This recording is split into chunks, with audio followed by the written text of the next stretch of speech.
compañeros judiciales, señores de la Fiscalía General del Estado, de la Defensoría Pública que forman parte de la función judicial en nuestro país. Vamos a referirnos en esta ocasión a lo que es la litigación oral y su aplicación, y fundamentalmente cuál es el rol específico en cada una de sus actuaciones en el proceso penal, que hoy tiene 3 etapas que habíamos dicho: la instrucción fiscal, la etapa intermedia y la etapa del juicio, aclarando que la impugnación se llama simplemente impugnación y ya no constituye una etapa del proceso penal. Cuando hablamos de la oralidad, se entiende que todos los sujetos procesales frente a los jueces tienen que dirigirse a los mismos de manera verbal. Este principio es esencial porque vivimos un Estado constitucional de derechos y justicia, y frente a esta realidad constitucional estamos en materia penal en un sistema acusatorio oral. Por lo tanto, el principio de la oralidad es esencial, es fundamental en la práctica de cada una de las diligencias y de las etapas del proceso penal. La oralidad constituye una verdadera garantía. ¿Por qué? Porque primero se garantiza lo que es la publicidad. Cualquier persona que tenga interés en el conocimiento de una audiencia, sea de cualquier índole, no necesariamente de juzgamiento, o para resolver cualquier recurso, puede estar presente, excepto en los casos que la ley de manera expresa dice que son de carácter reservado. Pero en estas audiencias se va a poner en juego algunos principios constitucionales y que también ya están determinados en el Código Orgánico Integral Penal, así como en el Código Orgánico de la Función Judicial. Y los esenciales que tienen relación con la oralidad es el principio de inmediación. Esto es el contacto directo que tienen los juzgadores con los sujetos procesales, y no solo con ellos, sino también con los testigos, con los peritos. Es decir, que esta inmediación le va a permitir al juzgador obtener la prueba de primera mano y de esa forma decidir de manera acertada en cada una de las causas puestas en su conocimiento. Tenemos también el otro principio, que es la contradicción, y este es fundamental en la oralidad, porque si la Fiscalía presenta un testigo o un perito para llegar a establecer la existencia de la infracción y la responsabilidad del procesado, entonces el que presenta el testigo tiene la obligación de examinarle de manera directa. Pero para que se cumpla con el principio de contradicción, es necesario que los sujetos procesales, sin dejar en indefensión a los que están defendiendo, ya sea en calidad de acusación particular o en calidad de abogado de la defensa del procesado, tiene la obligación, tiene la obligación porque no sería posible que la Fiscalía presente un testigo y los sujetos procesales, fundamentalmente el abogado defensor del procesado, no le contrainterrogue. El momento que hace un contrainterrogatorio, entonces estamos cumpliendo con ese principio de la contradicción. Cuando se presenta un documento, supongamos que están presentando por parte de la Fiscalía una partida de defunción en un delito de homicidio. En este caso, la Fiscalía pedirá permiso al tribunal, a través de su presidente, para correr traslado a los otros sujetos procesales. Y el momento en que se pone en conocimiento de los otros sujetos procesales, se cumple con el principio de contradicción, porque en ese momento pueden objetar ese documento. No por ser público es inobjetable, claro que es objetable, porque ese documento bien puede estar alterado parcialmente, bien puede ser falsificado, o bien puede ser que esa partida de defunción a la que me refería sea de otra persona que no es la occisa en el cometimiento de esa infracción. Por lo tanto, los documentos públicos sí son objetables, pero de manera fundamentada. Y por último tenemos el principio de celeridad. La celeridad no es lo mismo en materia penal que en las otras materias. Cuando hablo de celeridad en las otras materias, digo que será un despacho oportuno por parte de los que están administrando justicia y los demás operadores de la misma. Pero cuando hablo en materia penal del principio de celeridad, me estoy refiriendo exclusivamente a que la investigación que puede llevarla a cabo el fiscal puede hacerla los 365 días del año, las 24 horas del día, es decir, que no hay ninguna limitación. Pero eso en cuanto a la práctica de diligencias. Hay una limitación que está en el Código de Procedimiento Penal y hoy en el nuevo Código Orgánico Integral Penal, que entrará en vigencia en 180 días, contados a partir de su publicación en el registro oficial. Dice: la excepción del principio de celeridad para la investigación es en cuanto a la fundamentación de los recursos que establece la ley, tanto para su fundamentación como para su presentación. En este caso solo se cuentan los días hábiles. Ese es el principio de celeridad en materia penal.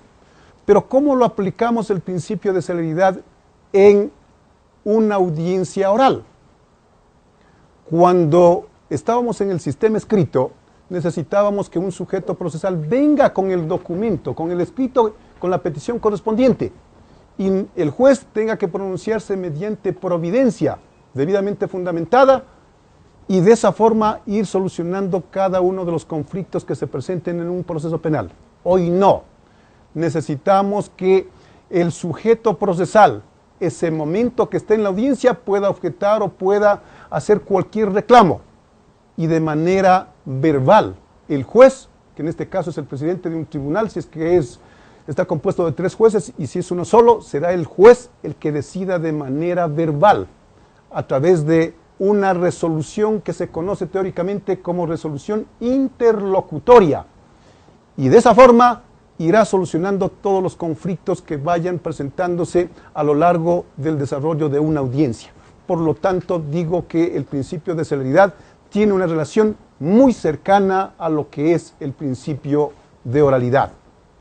Además, este sistema oral permite que exista una comunicación directa, eficaz, entre el juzgador, los sujetos procesales y los medios probatorios.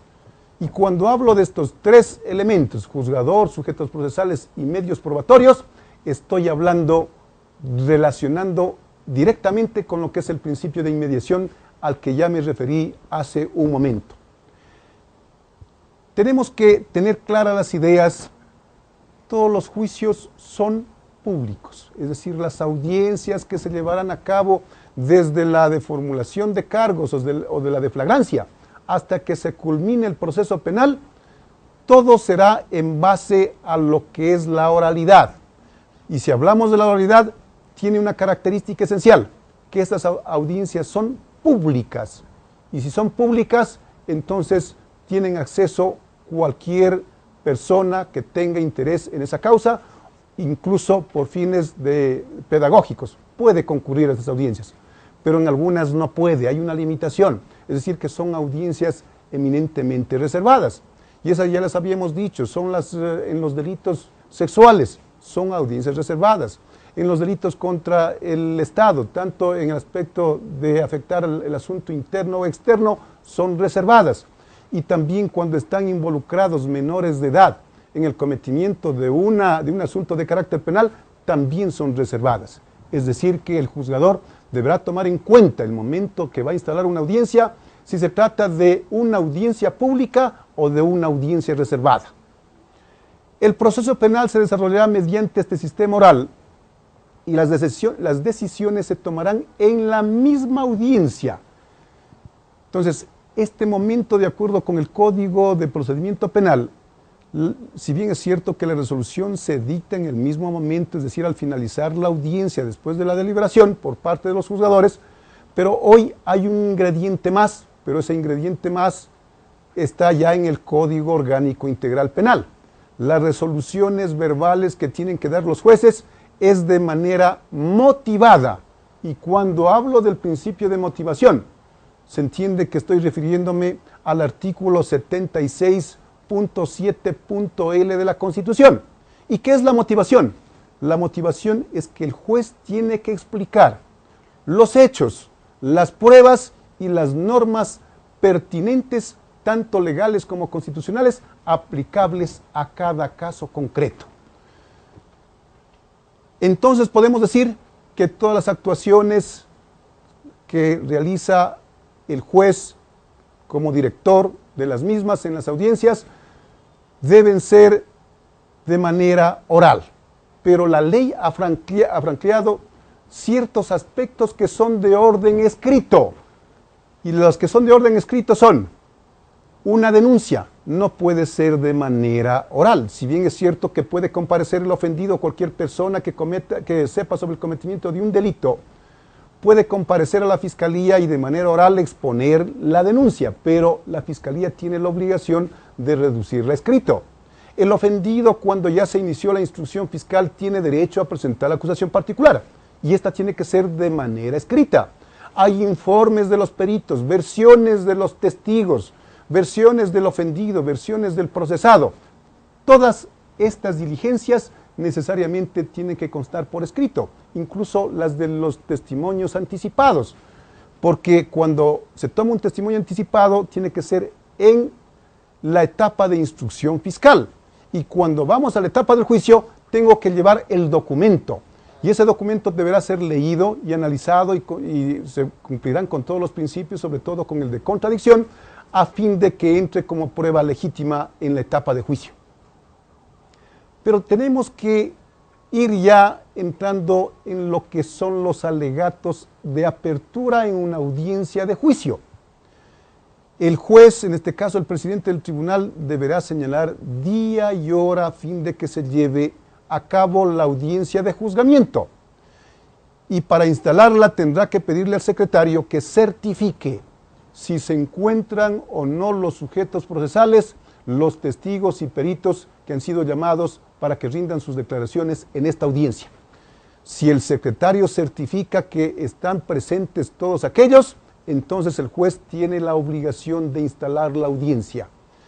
Y una vez instalada la audiencia, tiene que conceder la palabra en este orden: primero al fiscal, luego a la acusación particular, para finalmente darle la palabra al abogado de la defensa del procesado. ¿Para qué? ¿Cuál es la finalidad de su primera intervención? Para que expresen la teoría del caso en este asunto que son los alegatos de apertura. Y la teoría del caso está compuesta por dos elementos esenciales. Primero, el hecho fáctico, y segundo, las normas legales, incluso las constitucionales, que tipifican y sancionan la infracción. Cuando hablo de la norma constitucional, me estoy refiriendo no a la tipicidad y sanción, sino a lo que significa el bien jurídico protegido. Si hablo de un delito de homicidio, entonces el bien jurídico protegido es la vida. Si hablo de un delito de robo, entonces estoy hablando del derecho a la propiedad privada. Ese es el bien jurídico protegido. Por lo tanto, cada uno de los sujetos procesales tendrá que referirse de manera clara, precisa, para determinar cuál es su teoría del caso, porque de eso depende lo que se vaya a probar en el futuro, es decir, en la siguiente fase, que es ya la práctica incorporación de la prueba. Pero es necesario dar ciertos ejemplos de teorías del caso. El fiscal, por ejemplo, si A pagó a B una cantidad de dinero para que quite la vida a C. En este caso, A es el autor intelectual, B es el autor material y C es la víctima.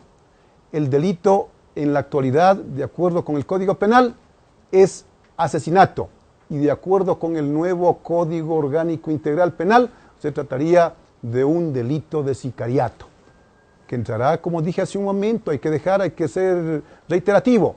Este código entrará en vigencia en 180 días, excepto lo que habíamos dicho en una clase anterior, que es el principio de la oralidad, los principios del debido proceso y las reformas al Código Orgánico de la Función Judicial. Cuando un fiscal tiene una teoría del caso, entonces tiene la obligación de hacer una investigación integral, cumpliéndose ciertos principios constitucionales. Y si va a hacer una investigación integral, quiere decir que va a buscar elementos de convicción, de cargo y de descargo. Y si así lo hace, entonces estará cumpliendo su función a cabalidad, de conformidad con lo que establece la ley y la Constitución. Pero la teoría del caso también puede ser diversa para el procesado. Y eso ya depende del ingenio del abogado defensor, del mismo. Puedo yo alegar que existe legítima defensa, que sí efectivamente se participó en la comisión de ese delito, ¿sí? Pero hay legítima defensa, por lo tanto no hay responsabilidad penal. Que existen circunstancias de atenuantes. Entonces aquí digo, sí participó en la comisión del delito, sin embargo de lo cual digo que la pena tiene que ser atenuada. O que el delito quedó en calidad, no se consumó, es decir, quedó en el grado de tentativa. Por lo tanto, también la pena será atenuada.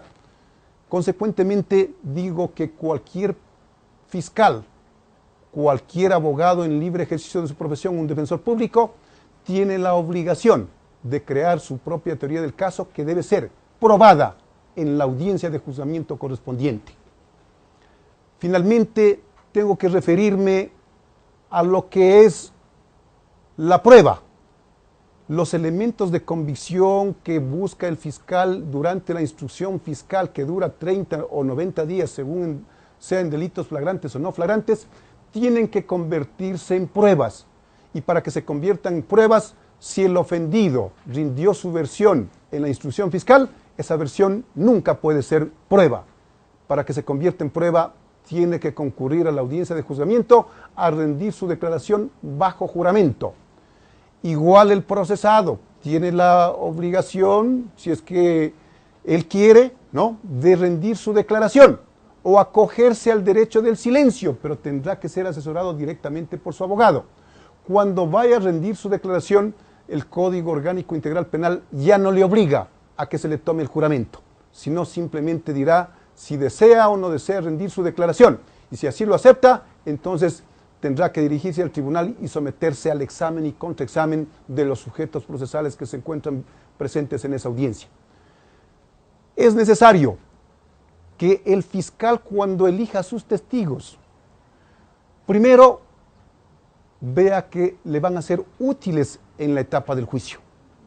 Que estos testigos sean unas personas honradas, honorables y sobre todo que tengan alto grado de credibilidad. Porque si no tienen credibilidad, quiere decir que van a crear duda en el juzgador. Y cuando hay duda en el juzgador, se entiende que el fiscal va a perder el caso porque van a ratificar el estado de inocencia de la persona que ha sido procesada. Es por eso que todos los sujetos procesales tienen que estar preparados de manera eficiente para el examen directo y para el contraexamen. En el examen se harán preguntas directas, se harán preguntas abiertas para que sea el testigo el que se explaye explicando cada uno de los hechos que le consta en el momento en que se cometió la infracción. De igual forma, un perito tendrá que referirse a los hechos, a la parte que él intervino. Si él hizo el reconocimiento de una evidencia, entonces tendrá que describirla y sobre todo tendrá que hacer referencia a sus conclusiones, pero sin leer los informes correspondientes. La lectura de informes en ningún caso reemplaza la declaración del perito. Por lo tanto, los señores juzgadores tendrán que estar atentos para que la prueba sea legal y sea constitucional. Caso contrario, esas pruebas que han sido obtenidas al margen de la ley y la Constitución van a carecer de eficacia probatoria y por ende el juzgador está prohibido de valorarlas en el momento de la deliberación. El contraexamen se lo realizará en base a preguntas cerradas, pero tiene que ser preguntas precisas y se contraexaminará sobre asuntos al que todavía no se ha referido ni en el examen ni tampoco se ha referido el testigo o perito, para que ese contraexamen sea contundente y de esa forma se trate de desvirtuar lo aseverado por el testigo y crearle la duda. ¿A quién? Al juzgador. Cuando se crea la duda al juzgador, se entiende que la defensa del procesado ha actuado con toda la capacidad intelectual y conociendo a ciencia cierta lo que es el derecho penal y el derecho procesal penal. Les agradezco la presencia en todos los distritos, porque esta capacitación nos va a permitir actuar con mayor conocimiento de causa y sobre todo prestar una atención oportuna, eficiente a todos los usuarios de la Administración de Justicia. Por eso exhortamos a todos los jueces, a todos los señores fiscales y a los defensores públicos que participen en esta capacitación, que solo ella nos llevará a ser mejores personas y por lo tanto a prestar un servicio más eficiente a toda la colectividad. Muchas gracias. Consejo de la Judicatura. Hacemos de la justicia una práctica diaria.